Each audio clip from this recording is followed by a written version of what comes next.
The crystal chandeliers of the grand Astoria ballroom dripped light like frozen tears, each one a silent witness to the evening's curated opulence. But for Aurelia Rourke, the light felt like an interrogation lamp. Standing in the shadows of a marble column, the cool stone a stark contrast to the fire in her veins, she watched her husband, Cassian, the titan of tech, laugh with a woman who was not her. The woman, Selena, a model with eyes as sharp as the diamonds at her throat, clung to his arm, her presence a declaration. This wasn't just a rumor anymore. It was a spectacle. And as Cassian raised a glass, his mistress shimmering under the spotlight he had so deliberately placed her in, Aurelia knew the life she had built was about to shatter. The invitation had been embossed with the Rourke Industries corporate logo, a stylized falcon in mid-flight, rendered in gold leaf on cream-colored cardstock that felt as heavy as a tombstone in Aurelia's hands. The annual Rourke Industries Benefactors Gala was the crown jewel of New York's philanthropic season, an event Cassian orchestrated with the same ruthless precision he applied to his hostile takeovers.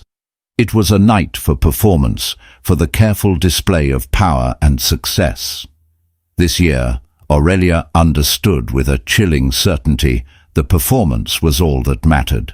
She had chosen her dress weeks ago, a deep emerald silk gown by a designer whose name was whispered in reverent tones. It was a dress meant to command attention, to glide through a room and leave a wake of admiration. Now it felt like armor.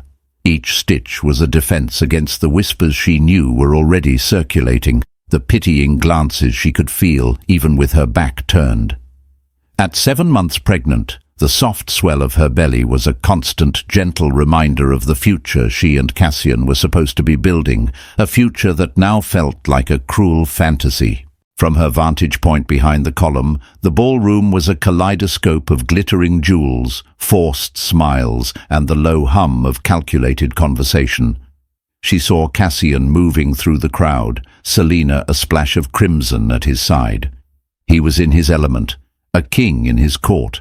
His smile was broad and genuine, the one he rarely showed her anymore. He would pause to shake a hand, his other hand resting possessively on the small of Selena's back.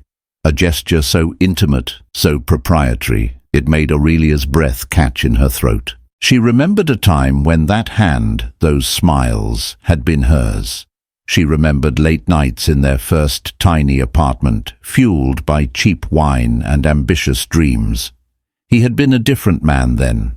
Or perhaps she had simply been a different woman, one who hadn't yet learned the cost of his ambition. The Cassian who now held court was a stranger. A man forged in boardrooms and polished by the sycophantic praise of those who wanted a piece of his empire. A waiter drifted by, his silver tray laden with champagne flutes. Aurelia took a glass of sparkling water, the cool bubbles doing little to soothe the acid churning in her stomach. She caught the eye of Ophelia Grant, a woman whose family tree had deeper roots in New York soil than the ancient oaks of Central Park. Ophelia offered a smile that was a masterpiece of polite sympathy, a look that said, "Oh, you poor dear, we all know." Aurelia's fingers tightened around her glass. She would not be their tragic heroine. She would not be the weeping wife, the collateral damage of a billionaire's midlife crisis. The memory of her last conversation with Cassian, 2 days prior, played in her mind on a torturous loop. She had confronted him, her voice shaking but firm. The evidence, a credit card statement filled with lavish gifts she had never received. Hotel receipts from cities he was never supposed to have been in, laid out on their marble kitchen island. "It's just a distraction, Aurelia," he had said, his tone dismissive, his eyes not even lifting from his tablet. "It means nothing. You're getting emotional. It's the hormones." The condescension had been a slap in the face, more painful than any admission of guilt. He hadn't even bothered to lie well. He had reduced her, their marriage, their unborn child, to a hormonal inconvenience. He had made it clear that she was a part of the architecture of his life, a beautiful, necessary fixture, but one that could be ignored when a more amusing diversion presented itself. "She will not be at the gala, Cassian," Aurelia had stated, her voice low and dangerous. "I will not be humiliated in front of our friends, our colleagues, the entire city." He had finally looked up then, a flicker of annoyance in his cool grey eyes. "Everything I do has a purpose. You need to trust that. Don't make a scene." It wasn't a reassurance, it was a threat. Don't make a scene. Don't embarrass me. Know your place. And now, here she was, in her place, tucked away in the shadows, while his mistress basked in the glow of his spotlight. He was making a statement, not just to her, but to everyone. He was untouchable, a man who could flaunt his transgressions without fear of consequence. He was showing them all that he answered to no one. The orchestra swelled, the first notes of a waltz filling the air. Cassian led Selina to the center of the dance floor. The crowd parted for them as if they were royalty. He placed a hand on her waist and they began to move, a perfect, practiced pair. The crimson of her dress swirled around his tailored tuxedo, a flag of victory planted in the heart of their life. Aurelia felt a profound, hollowing emptiness. It wasn't just betrayal, it was erasure. He was dancing with another woman on the stage he had built, under the lights he controlled, effectively erasing the years they had spent building it together. She had been his partner, his confidant, the one who had believed in him when Rourke Industries was just a dream sketched on a napkin. She had sacrificed her own career in art curation to support his, believing they were a team. Now she saw with blinding clarity that she had only ever been a stepping stone. A wave of nausea and dizziness washed over her. The baby kicked, a sudden, sharp reminder of the innocent life caught in this crossfire. That kick was a jolt, a spark in the cold darkness of her despair. It was a reminder that she was not just fighting for herself. She straightened her shoulders, the emerald silk of her dress rustling with the movement. The performance was not over. Cassian had set the stage, but he had made a critical error. He had assumed he was the only one with a role to play. He had underestimated the woman who had stood by his side, the woman who knew all his secrets, the woman who was about to write her own scene. She took a slow, deliberate breath, the air thick with expensive perfume and unspoken judgments. Her heart, which had been hammering against her ribs, settled into a steady, resolute rhythm. The gilded cage had been beautiful, comfortable, and suffocating, but the door was now open, and she was about to walk out. The main doors of the Astoria ballroom were 20-foot-tall behemoths of carved mahogany and polished brass, designed to make an impression.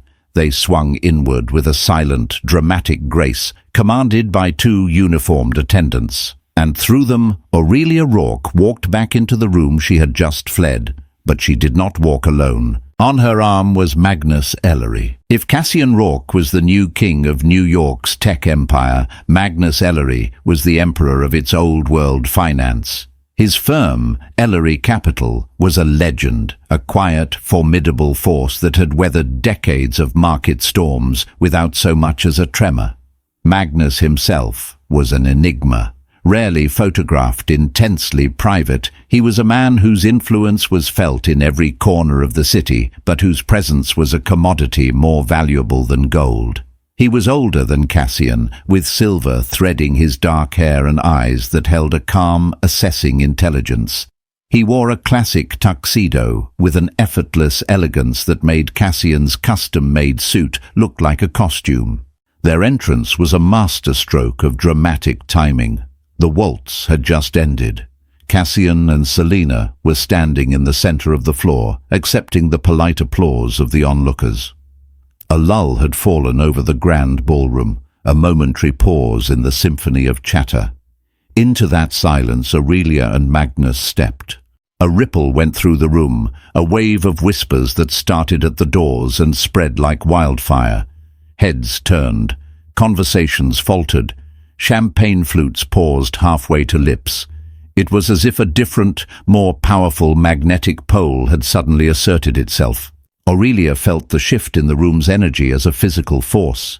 She kept her head high, her expression serene, a stark contrast to the maelstrom of emotions inside her. Her hand rested lightly on Magnus's arm, and she drew strength from his solid, reassuring presence.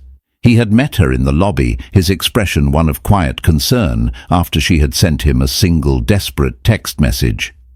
"I need a friend." He had simply nodded, his eyes understanding, and offered his arm.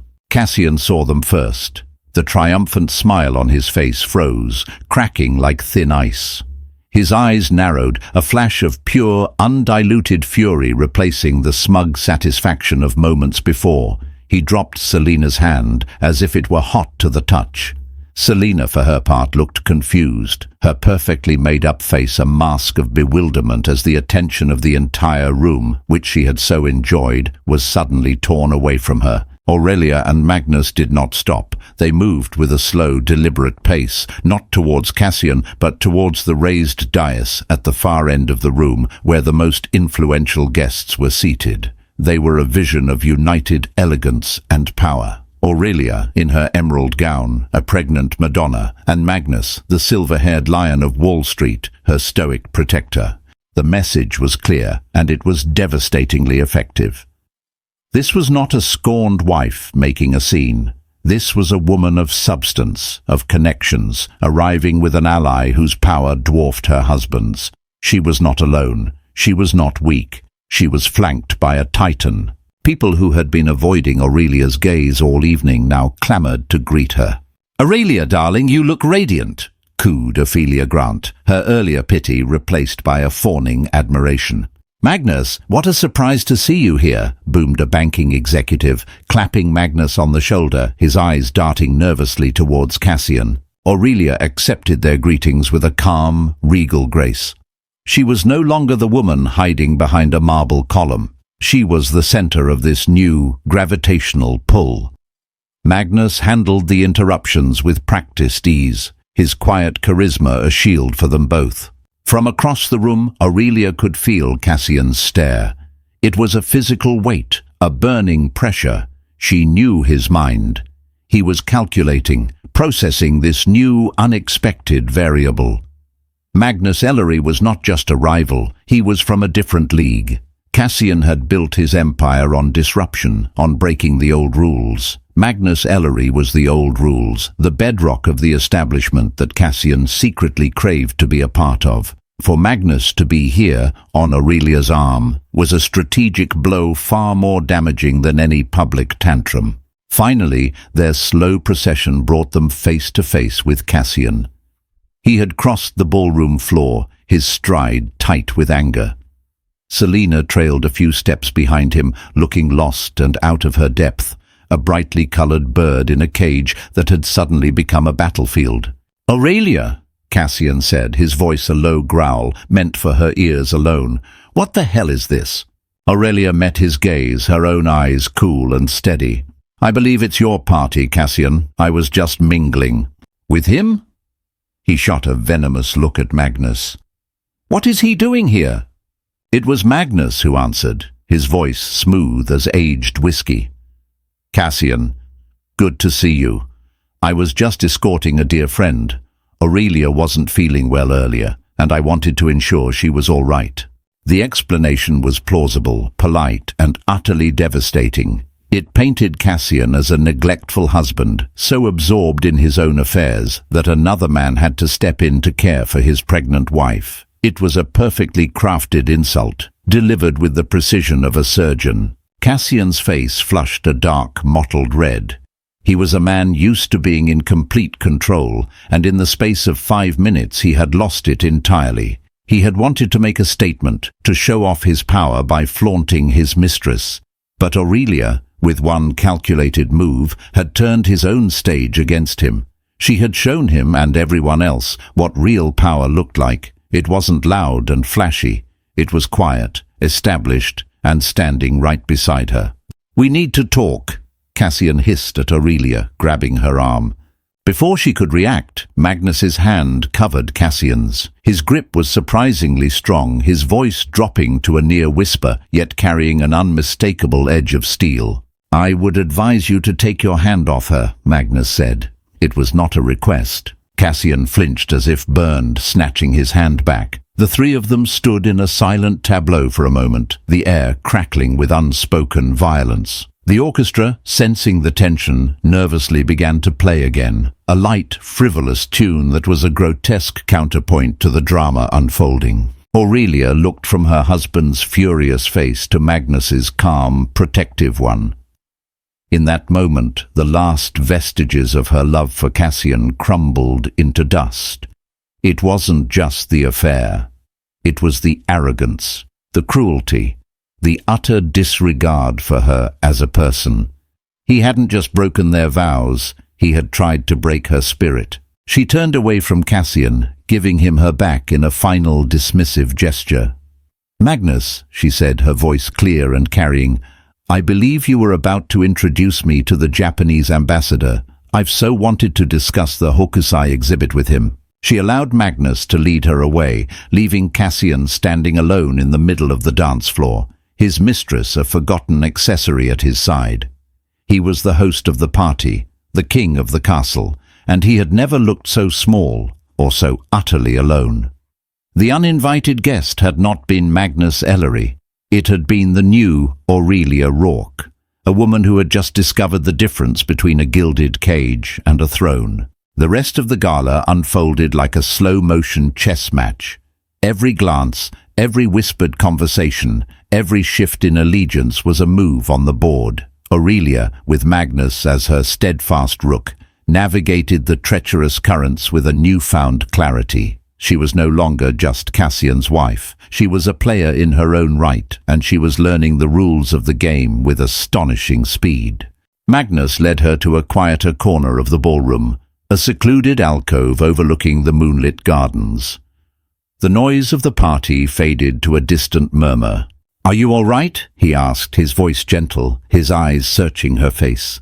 Aurelia managed a small, grateful smile. "I am now. Thank you, Magnus. You didn't have to do this." "Aurelia," he said, his expression serious. "Your father was my dearest friend. He made me promise I would always look out for you. I'm only sorry I did not see how much you needed it sooner." Her father, a man of quiet integrity who had built a respectable, if not spectacular, publishing house, had passed away 2 years ago. He had always been wary of Cassian, seeing a ruthlessness in him that Aurelia, blinded by love, had mistaken for ambition. Magnus's words were a balm on a raw wound, a reminder that she was not just an extension of Cassian, but the daughter of a good man, a friend to another. "He tried to warn me," she admitted, her voice thick with emotion. "He said Cassian collects beautiful things but doesn't know how to care for them." She placed a hand on her belly. "I should have listened." "What Cassian did tonight," Magnus said, his gaze sweeping across the ballroom to where Cassian was now engaged in a tense, animated conversation with his board members, was not just an act of personal cruelty. It was a strategic error. A man who is so reckless in his personal life invites questions about his professional judgment. He has made himself vulnerable. His words hung in the air, imbued with a meaning that went beyond simple observation. Magnus wasn't just offering comfort, he was offering an education. He was showing her the levers of power that existed just beneath the glittering surface of their world. Meanwhile, Cassian was attempting to do damage control. He had dispatched Selena to a waiting car with a curt, dismissive word, her fantasy evening ending in abrupt humiliation. Now, he was trying to salvage his reputation with the people who mattered, his investors, his board. "It's a misunderstanding," he was saying to a grim-faced Edgar Whitlow, the chairman of his board. "Aurelia is emotional, the pregnancy, you know how it is. And Ellery, he's an opportunist, always has been. He sees a chance to rattle the cage." But Edgar Whitlow was not a fool. He had seen the look on Cassian's face when Magnus and Aurelia had entered. He had seen the public humiliation, the loss of control. "What we know, Cassian," Whitlow said, his voice dry, "is that our stock price is tied to your image as a stable, forward-thinking leader. This is not stable. This is a soap opera. Clean it up." It was an order, couched in the language of corporate advice. The message was clear. The king was on thin ice. Cassian's frustration mounted. He felt trapped. He had intended the evening to be a demonstration of his untouchable power, a way to put Aurelia in her place and introduce Selena into his public life on his own terms. He had wanted to prove that he could have it all. Instead, he had been outmaneuvered and publicly chastened. His wife, the woman he had considered a beautiful, docile asset, had just declared war, and she had brought a cannon to a knife fight. He finally broke away from his board members and cornered Aurelia as she was saying goodnight to the ambassador. Magnus had stepped away to take a phone call, giving Cassian the opening he needed. He pulled her into the same alcove where she and Magnus had been speaking, his grip on her elbow painfully tight. "What do you want, Aurelia?" he demanded, his voice a venomous whisper. "Is it money? A bigger settlement? What's your price to make this go away?" Aurelia looked at him, at his handsome face, now twisted with rage and desperation, and she felt nothing but a cold, profound pity. He still thought this was a transaction, a negotiation. He couldn't comprehend that he had broken something that had no price tag. "There is no price, Cassian," she said, her voice even. "There is no making this go away. You did this. You lit this fire, and now we all have to watch it burn." "Don't be so dramatic," he sneered. "You think running to Magnus Ellery makes you a player. He's using you, Aurelia. He's trying to get at me through you." "Is that what you think?" she asked, a genuine curiosity in her tone.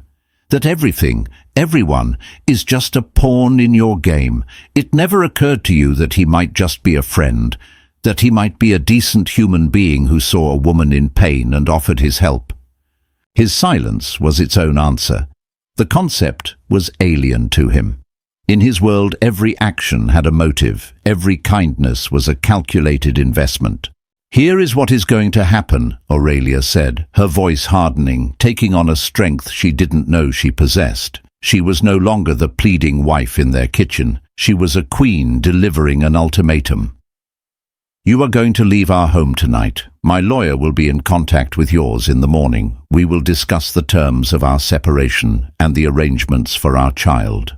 "You can't be serious," he scoffed, though a flicker of fear danced in his eyes. "You're throwing away everything we've built." "No, Cassian," she corrected him, pulling her elbow from his grasp. "You threw it away. You just didn't realize it until tonight. You were so busy showing the world how powerful you are that you forgot to check if your foundations were sound. And they're not. They're built on lies, and they're crumbling." Magnus returned, his phone call finished.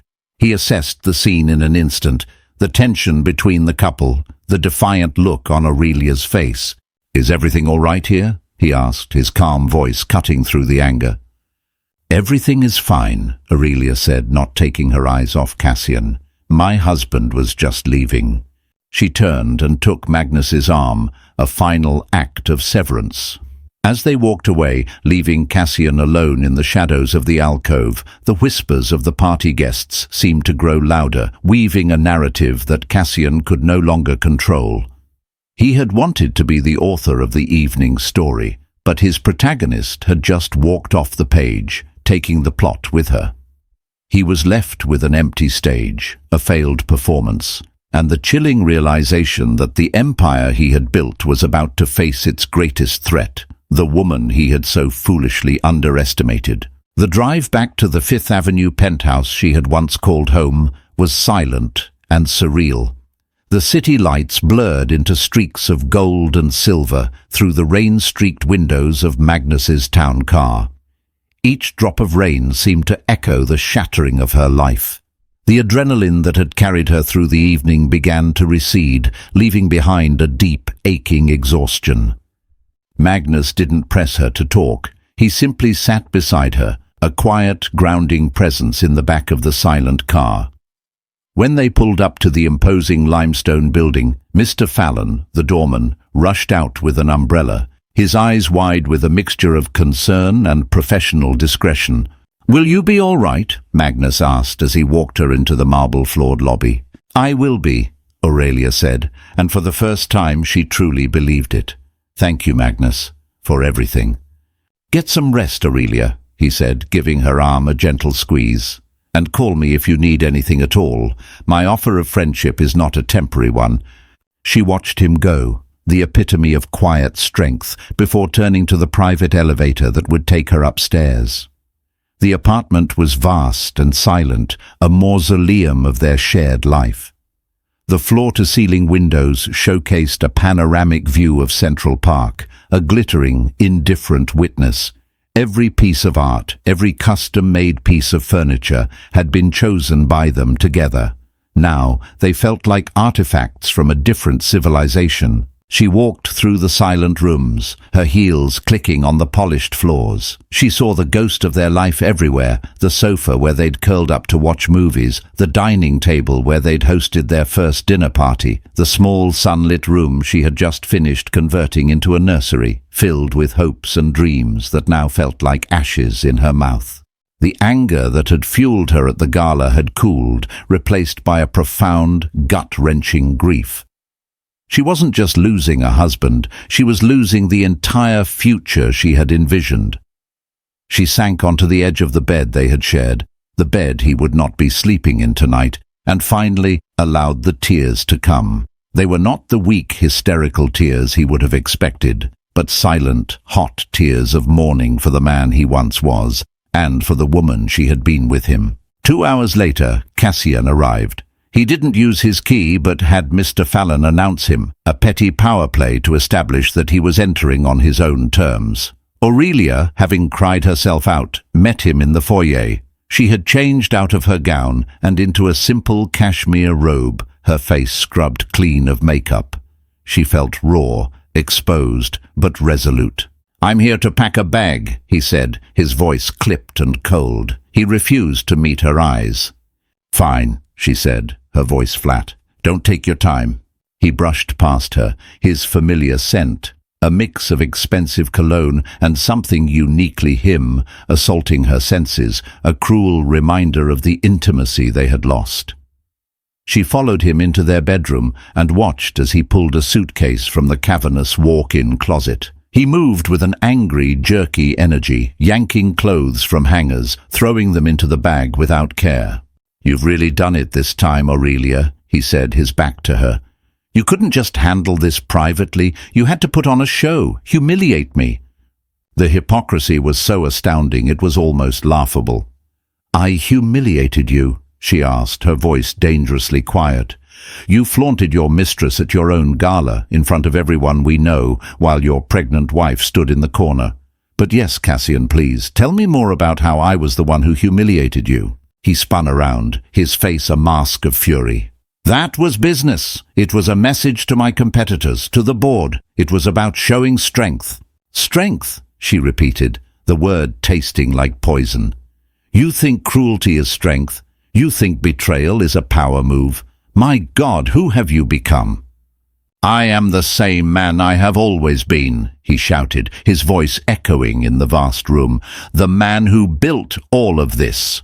He gestured wildly at the opulent surroundings. "You were happy enough to enjoy the fruits of my labor, to live in this penthouse, to wear the jewels, to be Mrs. Rourke." "I was happy to be your partner," she shot back, her voice rising to match his. "I was happy to be your wife. The other things, the fruits, they were just things, Cassian. They were never the point. But they became the point for you, didn't they? The only point." He had no answer for that. He stuffed a handful of ties into his suitcase and slammed it shut. He walked towards the door, pausing as he drew level with her. "My lawyers will drain you," he hissed, his voice low and menacing. "You'll walk away with nothing. I'll make sure of it. I will fight you for custody. I'll paint you as an unstable, vindictive gold digger. You will regret this." The threat, meant to terrify her, had the opposite effect. It clarified everything. The man she had loved was truly gone, replaced by this cold, ruthless stranger. The last flicker of hope that they could salvage something, anything from the wreckage was extinguished. "And I," she said, her voice trembling but firm, "will fight you with the truth, and we'll see which one is more powerful." He stared at her for a long moment, a storm of emotions warring in his eyes, anger, disbelief, and something she couldn't quite name. Was it a flicker of respect, or was it fear? Then he turned and walked out, the sound of the front door closing behind him a definitive, resounding finality. The silence he left behind was different. It was no longer heavy with grief. It was clean, empty, a blank slate. The facade had fractured, the pieces lying shattered on the floor. It was a mess, a disaster, but for the first time in a very long time, Aurelia felt like she could breathe. The gilded cage was broken. Now she had to figure out how to fly. The days that followed were a blur of legal consultations, hushed phone calls, and the suffocating weight of a future that was suddenly terrifyingly uncertain. Cassian was true to his word. The first letter from his legal team was a declaration of war, a scorched earth strategy designed to intimidate and overwhelm. They contested the prenuptial agreement, accused her of infidelity with Magnus, and threatened to prove her an unfit mother before the baby was even born. It was brutal, and it was meant to be. Cassian was using the only language he truly understood, overwhelming force. He believed he could bully her into submission, that she would crumble under the pressure and accept whatever meager settlement he offered. Aurelia, however, did not crumble. She found a lawyer, a sharp, empathetic woman named Clara Winslow, who specialized in high-conflict divorces. Clara read the letter from Cassian's team with a calm, practiced eye. "This is standard bully tactics," Clara said, sliding the papers across her polished desk. "It's all sound and fury. They have no evidence for any of this, and they know it. They're just trying to scare you."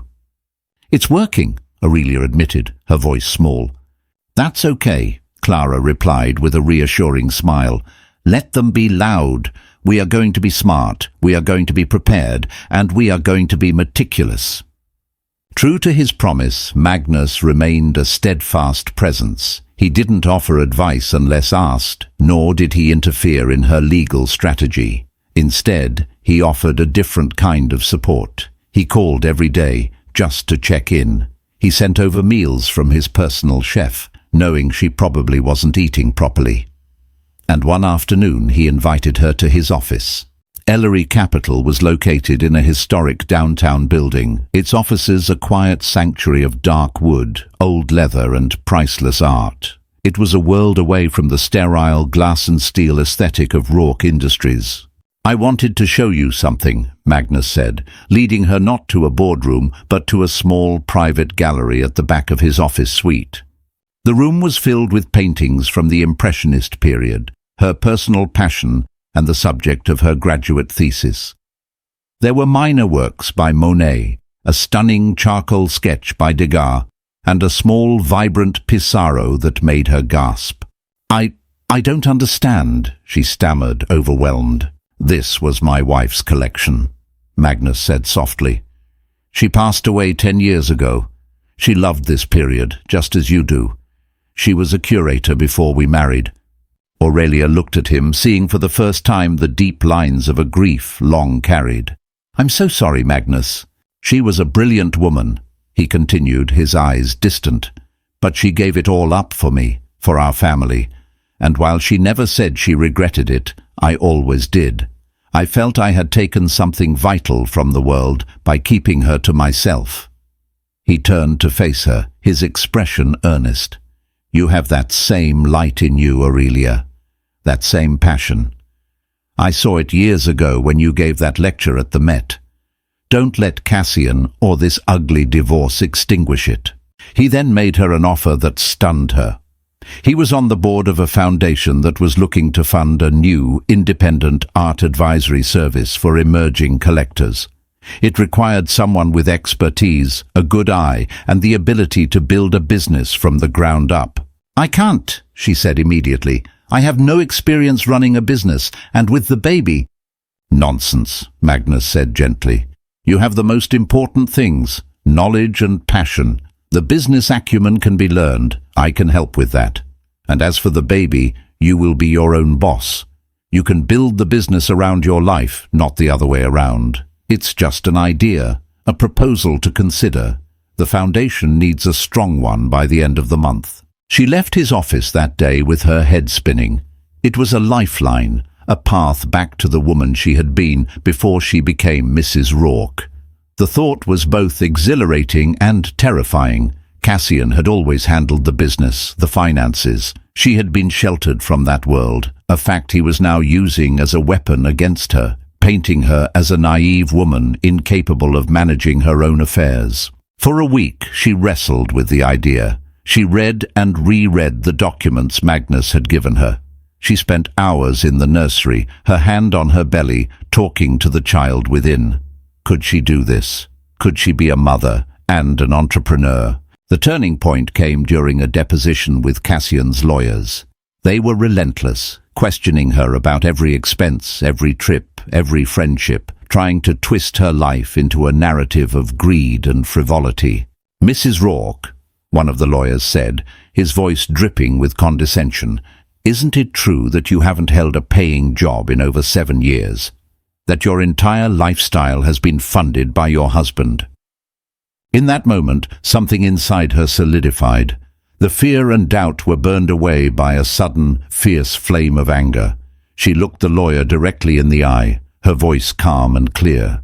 "Isn't it true, counsel," she countered, "that for 7 years I have managed multiple properties, organized dozens of high-level corporate and philanthropic events, and served as an unofficial advisor and hostess for my husband's company, all of which directly contributed to the success you are now trying to deny me a share of? My work may not have come with a paycheck, but I assure you, it was work." She left the deposition feeling 10 feet tall. That evening she sat down at her desk and began to write.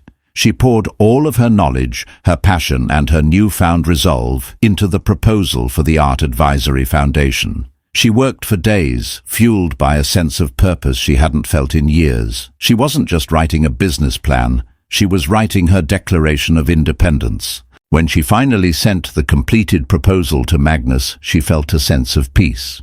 Whatever happened with the foundation, whatever happened with the divorce, she had taken the first step. She was no longer just reacting to Cassian's attacks. She was building something of her own.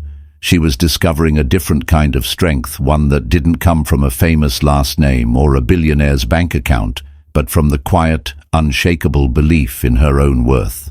Cassian Rourke was not accustomed to losing. He inhabited a world of his own making, a world governed by his rules, where his will was the primary force of nature. Yet, in the week since the gala, he felt a disorienting, infuriating sense of being perpetually off balance. He was winning by all the metrics he understood. His legal team was a pack of sharks, systematically attempting to dismantle Aurelia's life. His PR team was spinning the narrative of a beloved tech genius betrayed by a grasping, unstable wife. He had Selena installed in a lavish apartment, a beautiful distraction from the ugliness of the divorce. And yet none of it felt like a victory. He sat in his temporary residence, a sterile corporate apartment that felt more like a hotel suite than a home. It was sleek, modern, and utterly devoid of personality. It was a reflection of his current life, impressive on the surface, but hollow at the core. He was surrounded by the trappings of his success, but he was profoundly, miserably lonely. The nights were the worst. In the Fifth Avenue penthouse, even in their anger, there had been the quiet presence of Aurelia, the shared history that filled the spaces between them. Here, there was only a vast, echoing silence. He would find himself listening for the sound of her soft footsteps, the murmur of the television in the other room, the scent of the tea she drank before bed. The absence of these small things was a constant, dull ache. His relationship with Selena, which had seemed so thrillingly illicit, so liberating, was beginning to show its cracks. The excitement of the affair had been in the risk, the secrecy, the conquest. Now that she was simply available, the thrill was gone. Their conversations were shallow, circling around her modeling gigs, gossip about people he didn't know, and her endless desire for shopping. She was beautiful, attentive, and utterly boring. She was a reflection of his ego, but she could not challenge him, could not understand the complex pressures of his world. She could not, he was realizing with a growing sense of dread, hold a candle to his wife. The professional fallout from the gala was more significant than he had anticipated. While his board had publicly stood by him, the private conversations were tense. Edgar Whitlow had called him into his office for a frank discussion. "The market values stability, Cassian," Whitlow had said, steepling his fingers. "Your divorce is playing out on the gossip pages. Your wife is being seen all over town with Magnus Ellery. It looks messy. It looks like you've lost control of your own house. And if you can't control your own house, the question becomes, can you control this company?" The mention of Magnus Ellery was a particular point of agony. Cassian had always seen Ellery as a relic, a dinosaur of the old financial world he was making obsolete. But Ellery's quiet, strategic support of Aurelia was proving to be incredibly effective. Ellery wasn't attacking him directly. He was simply present. He was photographed with Aurelia at a charity luncheon. He was quoted in a financial journal praising a new art foundation, which, to Cassian's fury, he later discovered was being launched by Aurelia. He had laughed when his lawyer first told him about her business proposal. Aurelia, a businesswoman. The idea was absurd. But then the funding had come through, backed by one of the city's most prestigious foundations, a foundation on whose board Magnus Ellery sat. It was a brilliant move, a way for Ellery to empower Aurelia without simply handing her money. He was giving her a platform, a purpose. He was helping her build a new identity, one that had nothing to do with being Mrs. Rourke. Cassian found himself obsessively tracking her progress. He read the society pages, not for his own mentions, but for hers. He saw photos of her, radiant and smiling, her pregnancy more pronounced, meeting with clients, attending gallery openings. She looked happy. She looked strong. She looked like the woman he had first fallen in love with, the passionate, intelligent art expert, not the subdued, polished wife she had become. A painful, unwelcome thought began to take root in his mind. Had he been the one to extinguish that light in her? He had always told himself he was giving her the world. But what if he had just been trapping her in his? The weight of his crown, the one he had fought so hard to place on his own head, was becoming unbearable.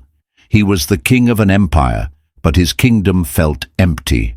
He had the power to crush anyone who stood in his way, but the one person he truly wanted back was the one person his power could not touch. One evening, driven by an impulse he didn't understand, he drove past their old building. He looked up at the penthouse, at the warm lights glowing in the windows. He imagined her in there, perhaps in the nursery, preparing for the arrival of their child, a child he was now fighting in court to control. The sheer, ugly reality of what he was doing, of the threats he had made, crashed down on him. He wasn't just divorcing his wife, he was trying to destroy her. Why? Because she had defied him, because she had embarrassed him, because she had held up a mirror and he hadn't liked the reflection. He rested his forehead against the cold leather of the steering wheel, the engine humming quietly. He had won every battle, amassed a fortune, built an empire from nothing. He was Cassian Rourke, the man who had everything, and he had never felt so utterly, completely bankrupt. The war of attrition dragged on for months, a slow, grinding process designed to wear Aurelia down. Cassian's lawyers filed motion after motion, demanding endless depositions, drowning Clara in paperwork. It was a strategy of financial and emotional exhaustion, and there were days Aurelia felt it was working. The pregnancy was advancing, her body was changing, and the stress was a constant, unwelcome companion. But with each new challenge, she found a deeper well of resilience. Her work became her sanctuary. Dane Art Advisory, as she had named it, was a fledgling enterprise, but it was hers. She started small, taking on a few clients Magnus had recommended. Her approach was different from the established, stuffy art dealers. She focused on education, on helping new collectors develop their own tastes, on finding value in emerging artists rather than just chasing big names. Her passion was infectious, and her reputation began to grow. An article in a high-end design magazine praised her fresh, demystifying approach to art collecting. It was a small victory, but it felt monumental. It was proof that she could build something on her own merit. Magnus remained her silent partner in the background. He never interfered, but his belief in her was a constant source of strength. Their relationship was one of deep, platonic friendship, a bond forged in crisis and cemented by mutual respect. He was a mentor, a guide, and the family she so desperately needed. He taught her to read financial statements, to negotiate contracts, to think strategically. "Cassian is playing checkers," Magnus told her one afternoon over lunch. "He's making aggressive, obvious moves, trying to take your pieces off the board.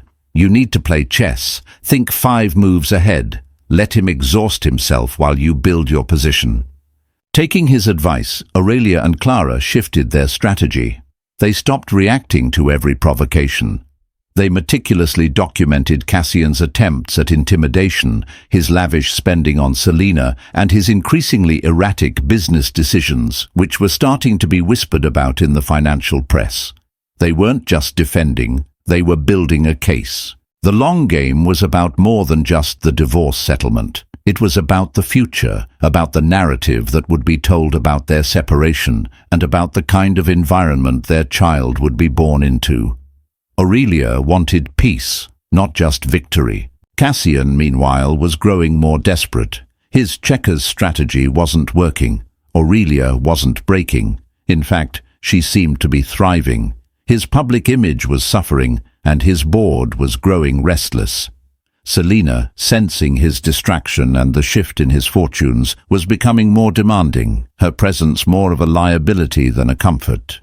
In a move born of frustration, he tried to hit Aurelia where he thought she was weakest, her business. He began quietly buying up pieces from the emerging artists she was recommending to her clients, artificially inflating their prices and making it difficult for her to secure works. Then he used his influence to pressure a gallery she was partnering with to pull out of a planned exhibition. It was a cruel, petty move, and it hurt. Aurelia was devastated when Iris Beaumont, the gallery owner, called, full of apologies, to cancel. It felt like a personal violation, an invasion of the one space that was truly hers. She called Magnus, her voice shaking with anger and despair. "How can he be so hateful? This has nothing to do with the divorce. This is about him not being able to stand seeing me succeed." "Yes, it is," Magnus said calmly, "and he just made his biggest mistake. He's shown his hand. He's proven that his actions are motivated by personal animus, not by any legitimate concern. He's given your lawyer a gift." Clara was ecstatic. "This is exactly what we needed," she said, her voice buzzing with energy. "This demonstrates a pattern of harassment. We can take this to the judge. This isn't just about the divorce anymore. It's about his character, and it will play very badly for him in any custody hearing." They filed an emergency motion with the court, detailing Cassian's interference with her business. It was a bold, aggressive move, the first truly offensive play they had made. They were no longer just defending, they were attacking. The hearing was set for 2 weeks before Aurelia's due date. The stakes were impossibly high. It was a high-risk, high-reward gamble. If they won, they would gain a significant advantage in the entire divorce proceeding. If they lost, they would look foolish and vindictive. As the date approached, Aurelia felt a strange sense of calm. She had done everything she could. She had built a new life for herself, piece by piece. She had discovered a strength she never knew she possessed. Whatever happened in that courtroom, Cassian could not take that away from her. He could interfere with her business, he could fight her over money, but he could no longer touch her spirit. The long game was nearing its checkmate, and Aurelia, the woman who had started as a pawn, was now positioned to take the king. The courtroom was cold and impersonal, a sterile environment for the raw, messy emotions of a life being torn apart. Aurelia sat beside Clara, her hands resting on her swollen belly, a silent testament to what was truly at stake. Across the room, Cassian sat with his legal team, his face a stony mask, though Aurelia could see the tension in his jaw, the slight tremor in his hand as he adjusted his tie. The hearing began, and Cassian's lawyers came out swinging. They painted Aurelia as a vindictive opportunist, her new business a sham designed to extract more money from him. They argued that Cassian's art purchases were simply the actions of a savvy investor. Is it Mr. Rourke's fault that he has a better eye for talent than his estranged wife? His lawyer asked with a smirk. When it was Clara's turn, she didn't call witnesses or present dramatic evidence. She simply and methodically laid out the timeline. She showed how, within days of Dane Art Advisory being featured in a magazine, Cassian, a man who had never shown any interest in emerging artists, began a targeted campaign of purchasing works by every artist on her client roster. She presented the email from the gallery owner who, under subpoena, had forwarded Cassian's thinly veiled threats. But her masterstroke was a piece of evidence Aurelia hadn't even known existed. Clara presented a sworn affidavit from Tessa Rowe, Cassian's former executive assistant, a woman he had fired in a fit of rage a month earlier. Tessa Rowe testified that she had been instructed by Cassian to create a list of Aurelia's clients and artist contacts, and that he had explicitly said, "I'm going to bleed her dry, in court and in business." A gasp went through the courtroom. Cassian's face went pale.